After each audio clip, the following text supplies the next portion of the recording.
Welcome back. It's a giant leap, not just for mankind, but for one Tennessee scientist.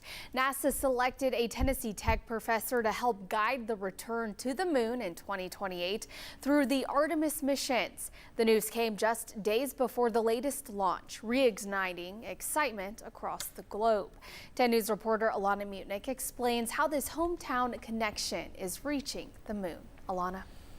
Yeah, Shay, while the world watches NASA push forward with its next era of lunar exploration, one scientist in Tennessee is watching it closer than ever. Tennessee Tech's Dr. Luna is stepping into a role that will help guide astronauts on the moon itself. 4, 3, 2, 1, booster ignition. That's the sound of history being made.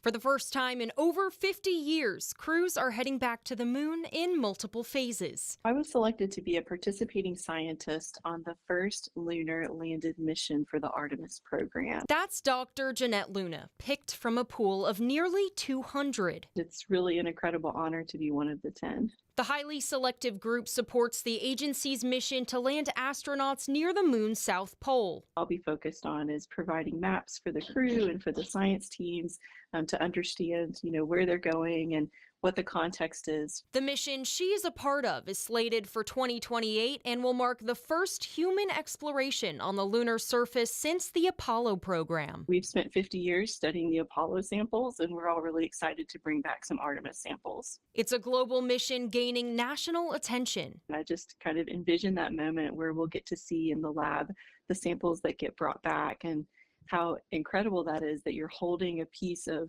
another body in the solar system. It's also a point of pride for Tennessee Tech, affirming that world-changing work can start anywhere. She's a significant part now of space history.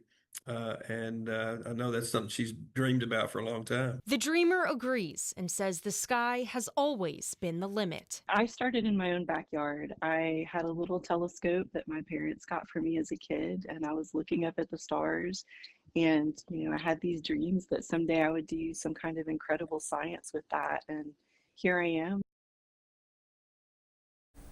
Dr. Luna says the Artemis moon missions come in phases. First was flying in a vehicle without a crew, and now they're flying with a crew, and ultimately the team will land on the lunar surface. Luna says in anticipation for that, her team will use simulators to walk through scenarios of what they would do when the crew lands on the surface so that they're prepared for when it happens.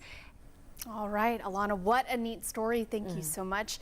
NASA program leaders spoke at a press conference to outline how Artemis 2's Orion capsule will land in the Pacific Ocean today. This is set to happen near San Diego, California, before medics move in to check on the crew and bring them out safely. The team at NASA says the weather is looking favorable for the splashdown. The mission has been successful so far, and it has brought us clearer images of the moon, the Milky Way, and of other planets, but there is stress over the final stage, which of course is getting them home safely. We don't talk a lot comparatively about the risk of one part of the mission relative to another, but obviously, launching the rocket in ascent is a significant part of the risk that we've retired and is behind us. But obviously, we're down to the wire now. We're down to the end of the mission, and obviously getting the crew back home and getting them landed safely is a significant part of the risk that's still in front of us. Crews all over the world are prepared for the landing of the Orion capsule. We will continue to bring the latest on Artemis 2 ahead of the splashdown on Friday. How neat is that?